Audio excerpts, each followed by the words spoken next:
जय हिंद दोस्तों, कैसे हैं आप लोग। तो आज हम बात करने वाले हैं master of horror season 2 episode 12 के बारे में, जिसका नाम है द वॉशिंगटोनियंस। दोस्तों इस एपिसोड की कहानी बहुत ही बढ़िया है और ये कैनिबल के ऊपर है, जो आपको बेहद पसंद आएगी। तो आप इस वीडियो को पूरा जरूर देखिएगा। एपिसोड की स्टार्टिंग में हमें एक लड़की दिखाई जाती है जो कि अकेले ही एक सुनसान राह पे चल रही थी। तभी उसके सामने से एक गाड़ी गुजरती है तो वो उससे लिफ्ट मांगती है, लेकिन वो गाड़ी उसके लिए नहीं रुकती और वहां से चली जाती है। तभी कुछ लोग घोड़े से उसका पीछा करने लगते हैं और वो लड़की उन्हें देख के भागने लगती है, पर तभी वो अपनी तलवार निकाल के उसकी गर्दन काट देते हैं, जिससे उसकी मौत हो जाती है। फिर हमें फ्रैंक नाम का आदमी दिखाया जाता है, जो कि अपनी बीवी और अपनी बेटी एमी के साथ अपनी दादी के घर पे जा रहा था, क्योंकि हाल ही में उसकी दादी की मौत हुई थी और उसने अपनी सारी प्रॉपर्टी उसके नाम कर दी थी। एमी बहुत ही डरपोक लड़की थी, जिसे वो टाउन काफी बेकार लगता था। तो फ्रैंक उससे कहता है कि वो वहाँ जाएंगे तो उन्हें डरने की कोई जरूरत नहीं है। जब वहाँ पहुँचते हैं तो अपनी दादी का घर देख के हैरान हो जाती है और अपने पिता से कहती है कि आज भी ये घर उसे उतना ही डराता है। उसके बाद वो सभी आगे जाते हैं, जहाँ उनकी दादी का लॉयर उनका इंतजार कर रहा था। वो फ्रैंक के परिवार को देख के खुश हो जाता है और उससे कहता है कि उसकी दादी के लॉस के लिए वो सॉरी है। जब वो फ्रैंक की बेटी को देखता है तो वो उससे कहता है कि वो बहुत ज्यादा सुंदर है और वो उसे एक कैंडी भी देता है, जिसे वो ले लेती है। उसकी बेटी की तरफ इतना लगाव देख के फ्रैंक काफी हैरान हो जाता है और वो बंदा उसे घर की चाबी देता है और उससे कहता है कि कल उसकी दादी का फ्यूनरल है। उसके बाद वो वहाँ से चला जाता है और ये सभी अपनी दादी के घर में जाते हैं। एमी अपने पिता से कहती है कि उसे वॉशरूम जाना है तो वो भी उसके साथ चले। तो उसका पिता उससे कहता है कि उसे डरने की कोई जरूरत नहीं है, वो अकेले ही वॉशरूम चली जाए। जब वॉशरूम जाती है तो उसकी नजर बेसमेंट पे पड़ती है और जब वो अंदर जाती है तो उसे ऐसा लगता है कि बेसमेंट में कोई मौजूद है। ये देख के वो जोर से चिल्लाती है और तभी उसके माता पिता वहाँ पे आते हैं। फ्रैंक बेसमेंट में जाता है चेक करने के लिए, तो वो देखता है कि वहाँ सिर्फ एक पेंटिंग मौजूद है। वो अपनी बेटी को समझाता है कि वो पेंटिंग देख के डर गई थी और ये पेंटिंग किसी और की नहीं बल्कि जॉर्ज वॉशिंगटन की है। उसके बाद फ्रैंक अपनी बीवी से कहता है कि उसकी दादी के कोई भी रिलेटिव नहीं है, जिसकी वजह से उनके फ्यूनरल में सिर्फ वही लोग मौजूद होंगे। उसकी बीवी उसे समझाती है कि वो चिंता ना करे, वो सब कुछ संभाल लेंगे। उसके बाद वो सभी अंदर जाते हैं और अपने ग्रैंडफादर के सामान को संभालने लगते हैं। फ्रैंक अपनी बीवी को बताता है कि ये सभी बॉक्सेस खुले हुए हैं, मानो कि कोई पहले भी यहाँ पे आके उनके अंदर कुछ ढूंढ रहा हो। उनकी बेटी बेसमेंट में होती है, जो कि जॉर्ज वॉशिंगटन की फोटो को देख के उससे कहती है कि वो उससे नहीं डरती। वो तुरंत उस पर लात मार देती है, जिससे वो फोटो नीचे गिर जाती है। फ्रैंक और उसकी बीवी वहाँ पे आके अपनी बेटी को संभालते हैं और उसके बाद फ्रैंक पेंटिंग को ऊपर रखता है। तभी वो देखता है कि वो पेंटिंग फट गई है और उसके अंदर उसे एक पेपर और एक फोक मिलता है, जो कि बहुत ही पुराना था। उस पेपर को पढ़ता है जिसमें वॉशिंगटन की राइटिंग थी और उसमें लिखा था कि वो चिल्ड्रंस को मार के उनको खाना पसंद करता है और उसके बाद वो उनके हड्डियों को फर्नीचर में यूज करता है। ये पढ़ के फ्रैंक हैरान हो जाता है और वो अपनी बीवी को इस बारे में बताता है। उसकी बीवी को फोक देख के कहती है कि सच में ये हड्डियों से बनाई गई है। फ्रैंक कहता है कि अगर ये लेटर सच्चा है तो जॉर्ज वॉशिंगटन की इमेज गिर सकती है। तो उसकी बीवी उससे कहती है कि क्या पता ये सच हो, जिन्हें वो लोग फादर ऑफ नेशन मानते हैं, क्या पता वो एक दानव हो। रात को दोनों घर के बाहर बैठ के बातें कर रहे होते हैं और तभी उन्हें घोड़े पे सवार एक आदमी की आवाज सुनाई देती है। फ्रैंक उससे कहता है कि उसे लगता है कि वहाँ पे कोई है जो कि उन पे नजर रख रहा है। तो उसकी बीवी उससे कहती है कि वो बहुत थक गई है तो वो अंदर सोने जा रही है। फ्रैंक जब अंदर जाता है तो झाड़ियों के पीछे देखता है कि एक आदमी उन पे नजर रख रहा है, लेकिन वो इस बात को नजरअंदाज कर देता है और अंदर चला जाता है। अगली सुबह फ्रैंक अपने परिवार के साथ अपनी दादी के फ्यूनरल में जाता है, जहाँ पे वो देखता है कि टाउन के सभी बूढ़े लोग वहाँ पे मौजूद हैं। वो सभी लोग उससे मिलते हैं और उन सबकी नजर उसकी बेटी पर थी। वो पूछते हैं कि उसकी बेटी कितने साल की है, तो वो बताता है कि वो अभी 10 साल की हुई है। ये सुन के सभी एक दूसरे को देख के हंसने लगते हैं, मानो कि वो उसका मांस खाना चाहते हो। फ्रैंक और उसकी बीवी को इससे काफी अजीब लगता है और उसके बाद वो फ्यूनरल अटेंड करते हैं। फ्रैंक की दादी का लॉयर उसे सारे पेपर्स पे साइन करवाता है और उसे कहता है कि अब सारी प्रॉपर्टी उसके नाम हुई। फ्रैंक उस लॉयर को बताता है कि उसे अपनी ग्रैंडमा के रूम में एक चीज मिली है जो कि बहुत ही अनोखी है। वो उसे वो लेटर दिखाता है और उससे कहता है कि शायद जॉर्ज वॉशिंगटन ने ही ये लिखा है। वो आदमी उस लेटर को देख के काफी हैरान हो जाता है और उससे कहता है कि अगर ये लेटर बाहर गया तो वॉशिंगटन की हिस्ट्री पूरी खराब हो जाएगी और जो असलियत है वो सबके सामने आ जाएगी। वो उससे कहता है कि वो चिंता ना करे, वो एक आदमी को जानता है जो कि इसकी भारी मात्रा में उसे पैसे देगा। लेकिन फ्रैंक उससे वो लेटर छीन लेता है और उससे कहता है कि वो इस लेटर को बेचना नहीं चाहता, वो इसे अपने पास रखेगा और शायद वो किसी म्यूजियम में इसे दे देगा। ये सुन के वो आदमी उस पर भड़क जाता है और उससे कहता है कि वॉशिंगटन की इज्जत खराब नहीं होनी चाहिए और अगर वो उस लेटर को बाहर देगा तो उसकी बहुत ज्यादा बदनामी होगी।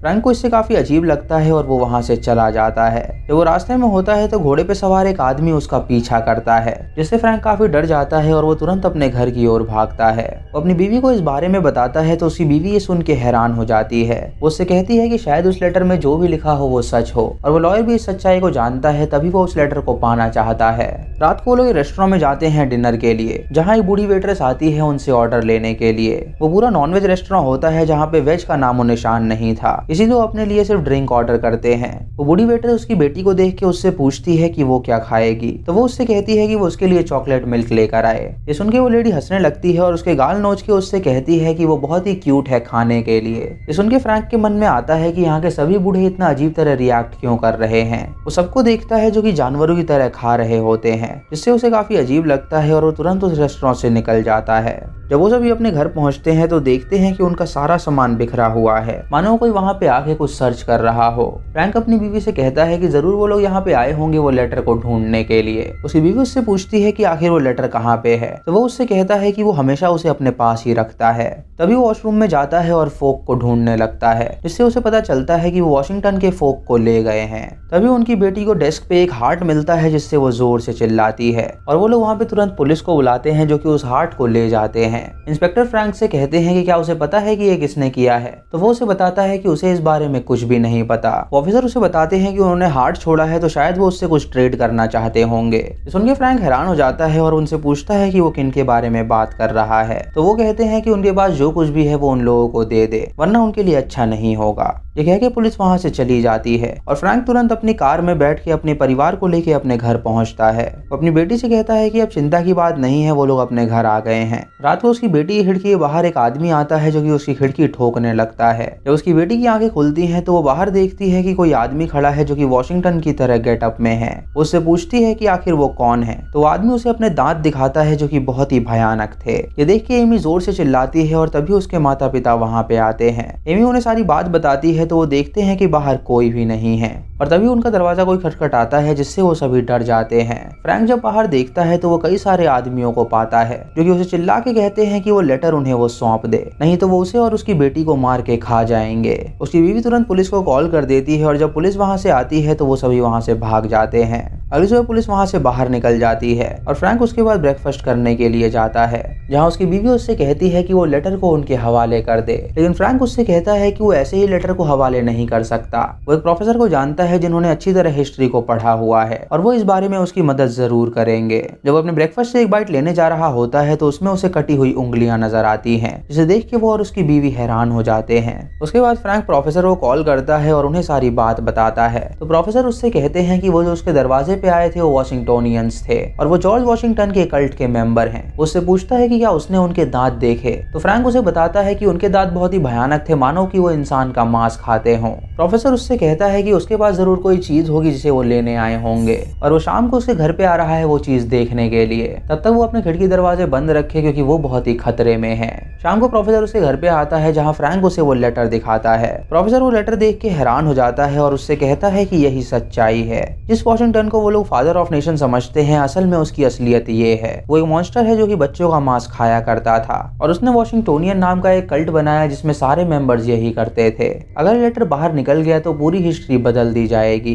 तभी वहाँ पे वो कल्ट के मेंबर आ जाते हैं जो कि उनका दरवाजा पीटने लगते हैं और फ्रैंक प्रोफेसर को वो लेटर देता है और उनसे कहता है कि वो पीछे के दरवाजे से भाग जाएं। तभी वो सभी घर के अंदर घुस जाते हैं और उन तीनों को बंदी बना लेते हैं। उन्हें एक वैन में बंद कर देते हैं और उन्हें अपने साथ एक बंगले में ले जाते हैं, जहाँ पे सभी लोग पुराने लिबास में थे और वो सभी उस कल्ट के मेंबर्स थे। फ्रैंक देखता है कि वहाँ पे वो लोग भी हैं जो कि उसकी दादी के फ्यूनरल में आए थे और ये देख के वो समझ जाता है कि वो सभी कैनिबल्स हैं। एक आदमी फ्रैंक के पास आता है और उससे कहता है कि वो उन्हें उसकी हिस्ट्री बताने वाला है। तभी टेबल पे किसी की डेड बॉडी लाई जाती है जिसे वो कच्चा ही खाने लगते हैं और ये देख के फ्रैंक का परिवार काफी हैरान हो जाता है कि वो लोग उसे कैसे खा सकते हैं। वो आदमी उसे फोक की कलेक्शन दिखाता है जो कि वॉशिंगटन ने रखी हुई थी। वो उससे कहता है कि उसके पास वो आखिरी फोक था जिससे उनकी कलेक्शन पूरी हुई है और अगर उन्हें वो लेटर भी दे देगा तो वो सब उन्हें छोड़ देंगे।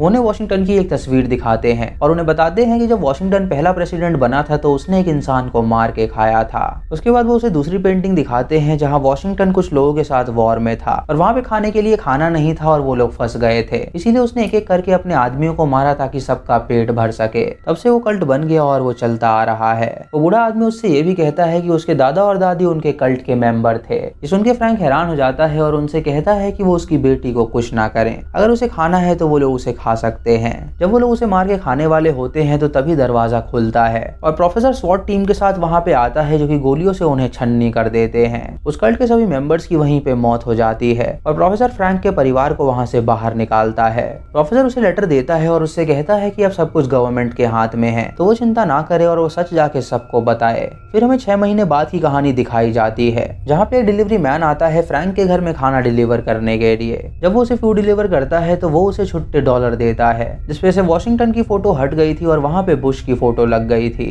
जिसे देख के फ्रैंक और उसका परिवार हैरान हो जाते हैं और ये एपिसोड यहीं पे खत्म हो जाता है। तो दोस्तों ये थी इस एपिसोड की कहानी। आपको ये कहानी कैसी लगी आप हमें कमेंट सेक्शन में जरूर बताएं। चैनल पे नए हैं तो सब्सक्राइब करें और बेल आइकन दबाएं नोटिफिकेशंस के लिए, और मूवी लिंक्स के लिए आप हमें टेलीग्राम पे फॉलो कर सकते हैं। दोस्तों वीडियो को लाइक और शेयर करना बिल्कुल मत भूलिएगा। तो मैं मिलता हूँ आपको अगली वीडियो में, तब तक के लिए जय हिंद।